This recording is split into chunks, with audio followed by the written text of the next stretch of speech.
Hello students, आज हम BA part द्वितीय वर्ष के प्रथम प्रश्न पत्र सामाजिक विचारक के अंतर्गत दुर्खिम नामक विचारक का सामाजिक तथ्य का सिद्धांत पढ़ेंगे। यानी कि दुर्खिम के सामाजिक तथ्य के संबंध में दिए गए विचारों के बारे में जानेंगे। दुर्खिम ने समाजशास्त्र को प्राकृतिक विज्ञानों के ही समान स्तर प्रदान करने के लिए अनेक सिद्धांत, अवधारणाएं, कार्यप्रणालियां आदि प्रतिपादित किए।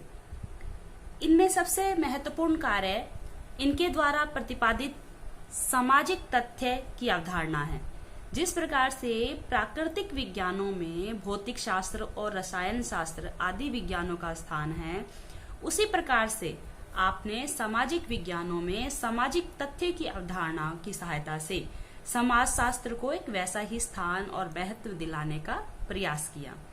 दुर्खिम ने सामाजिक तथ्य के विभिन्न पक्षों पर विस्तार से अपनी विश्वविख्यात कृति the rules of sociological method यानी कि समाजशास्त्रीय पद्धति के नियम, जो कि उन्होंने 1895 में लिखी, इसमें विस्तार से बताया। यानी कि दुर्खिम ने सामाजिक तथ्य सिद्धांत को अपनी पुस्तक समाजशास्त्रीय पद्धति के नियम the rules of sociological method में बताया है। सबसे पहले हम जानेंगे सामाजिक तथ्य क्या है। यानी कि दुर्खिम ने सामाजिक तथ्य किसे कहा है। दुर्खिम का मानना है कि समाज में अनेक प्रकार के तथ्य होते हैं, जैसे प्राणीशास्त्रीय, मनोवैज्ञानिक, भौतिक आदि। लेकिन कुछ तथ्य ऐसे होते हैं जिनकी व्याख्या केवल समाजशास्त्र या समाज के संदर्भ में ही की जा सकती है। इन विशिष्ट तथ्यों को दुर्खिम ने सामाजिक तथ्य कहा है। दुर्खिम ने इसी दृष्टिकोण से सामाजिक तथ्य की ये परिभाषा दी है कि सामाजिक तथ्य व्यवहार के अंतर्गत यानी कि विचार, अनुभव या क्रिया। सामाजिक तथ्य विचार, अनुभव या क्रिया का वह पक्ष है जिसका वस्तुपरक अवलोकन संभव है और एक विशेष तरीके से व्यवहार करने को ये बाध्य करते हैं। यानी कि दुर्खिम कहते हैं कि सामाजिक तथ्य व्यक्ति तथा समूह को समाज सम्मत व्यवहार के लिए विवश या बाध्य करते हैं, उन पर विशिष्ट तरीके से व्यवहार करने के लिए दबाव डालते हैं। सामाजिक तथ्य व्यक्तिगत चेतना से स्वतंत्र ही नहीं होते, बल्कि क्रियाओं को नियंत्रित और निर्देशित भी करते हैं।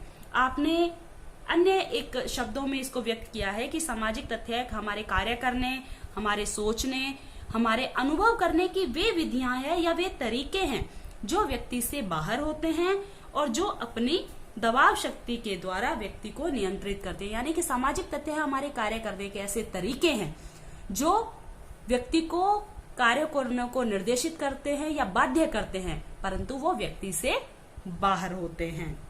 इस प्रकार हम कह सकते हैं कि दुर्खिम द्वारा दी गई परिभाषा से ये निष्कर्ष निकलता है कि सामाजिक तथ्य वस्तुएं हैं। ये मानव समाज सम्मत व्यवहार करने, क्रिया करने, सोचने, विचारने आदि के तरीके हैं। ये एक तरह से सामूहिक चेतना और सामूहिक अंतर्विवेक है।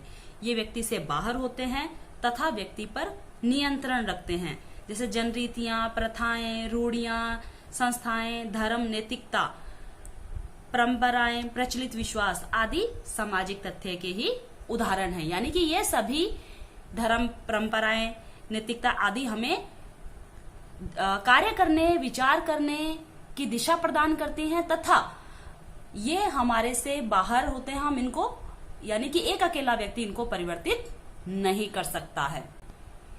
स्टूडेंट्स, सामाजिक तथ्य को और अधिक अच्छे तरीके से समझने के लिए अब हम यहाँ इसकी कुछ विशेषताओं को जानेंगे।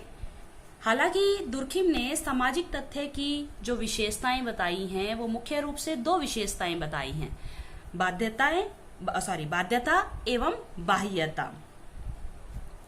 इसके अलावा भी दुर्खिम ने कुछ अन्य विशेषताएं बताई हैं जिनका हम यहाँ वर्णन करेंगे या जिनके बारे में हम यहाँ जानेंगे। तो सबसे पहली विशेषता जो दुर्खिम ने बताई है वो है बाह्यता।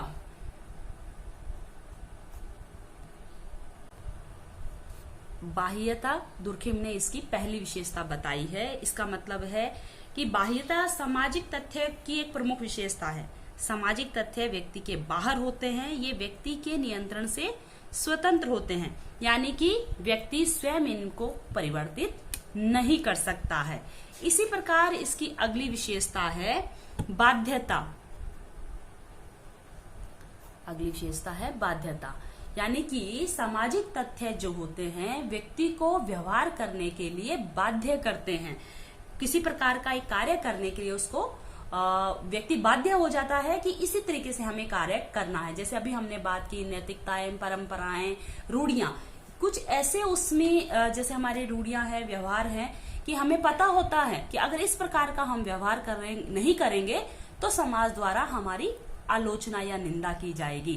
तो इस प्रकार से जैसे रूढ़ियों में बाध्यता, जनरीतियों में बाध्यता की एक भावना होती है, तो दुर्खिम कहते हैं कि सामाजिक तथ्यों में बाध्यता की विशेषता होती है। एक व्यक्ति इस प्रकार का व्यवहार करने के लिए बाध्य हो जाता है, और वहीं बाह्यता यानी कि एक अकेला व्यक्ति उसमें किसी प्रकार का कोई परिवर्तन नहीं कर सकता है। तो ये दुर्खिम ने दो प्रमुख विशेषताएं इसकी बताई हैं सामाजिक तथ्य की, बाध्यता और बाह्यता।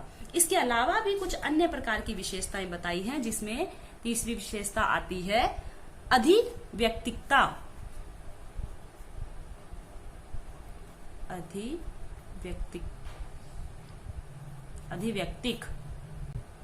अधिव्यक्तिकता दुर्खिम ने बताया है कि सामाजिक तथ्यों में सामाजिकता का गुण पाया जाता है, यानी कि सामाजिक तथ्यों की उत्पत्ति जो होती है वो सामूहिक चेतना के द्वारा होती है। कोई व्यक्तिगत चेतना का परिणाम नहीं होते सामाजिक तथ्य, वो सामूहिक चेतना का परिणाम होते हैं। सामूहिक चेतना, सामूहिक अंतर्विवेक आदि के माध्यम से सामाजिक तथ्य का निर्माण होता है, इसलिए ये अधिव्यक्तिक होते हैं, यानी कि व्यक्ति से ऊपर होते हैं। विशेषता है सामाजिकता। चूंकि सामाजिक तथ्य मानव की आवश्यकताओं के अनुरूप होते हैं, साथ ही वे समाज के उपज होते हैं, यानी कि समाज द्वारा ही सामाजिक तथ्यों का निर्माण होता है, अतः सामाजिक तथ्यों की प्रकृति सामाजिक होती है। इसकी अगली विशेषता है सार्वभौमिकता। सार्वभौमिकता यानी कि इसका तात्पर्य है जहां जहां समाज है वहां वहां सामाजिक तथ्य भी विद्यमान है, यानी कि सामाजिक तथ्य सार्वभौमिक होते हैं, यानी कि सब जगह पाए जाते हैं। प्रत्येक प्रकार के समाज में सामाजिक तथ्य हमें देखने को मिलते हैं।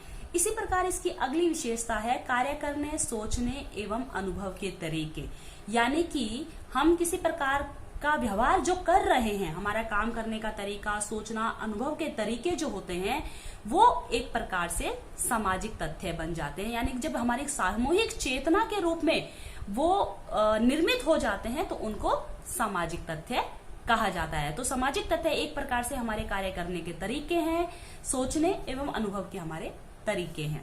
इसी प्रकार इसकी अगली विशेषता है सामाजिक तथ्य सीखे जाते हैं, यानी कि समाजीकरण के माध्यम से हम सामाजिक तथ्यों को ग्रहण करते हैं। एक बच्चा जब समाज में आता है तो वो समाज के लोगों से उस व्यवहार को सीखता है, करता है। जैसे हमने अभी बताया नैतिकता, धर्म, इसी प्रकार जनरीतियां हम उस समाज में सीखते हैं, यानी कि लोग जो व्यवहार करते हैं और हम देखते हैं कि किस प्रकार का व्यवहार समाज द्वारा मान्य है और उन्हीं तरीकों को भी हम भी ग्रहण करते हैं। तो इस प्रकार से सामाजिक तथ्य जो है सीखे जाते हैं। तो स्टूडेंट्स, दुर्खिम ने इस प्रकार से सामाजिक तथ्य का अर्थ कि सामाजिक तथ्य क्या है, सामाजिक तथ्य व्यवहार, विचार, अनुभव, क्रिया का वह पक्ष है जो वस्तुपरक अवलोकन संभव है जिसका, तथा जो एक विशेष तरीके से व्यवहार करने के लिए बाध्य करता है।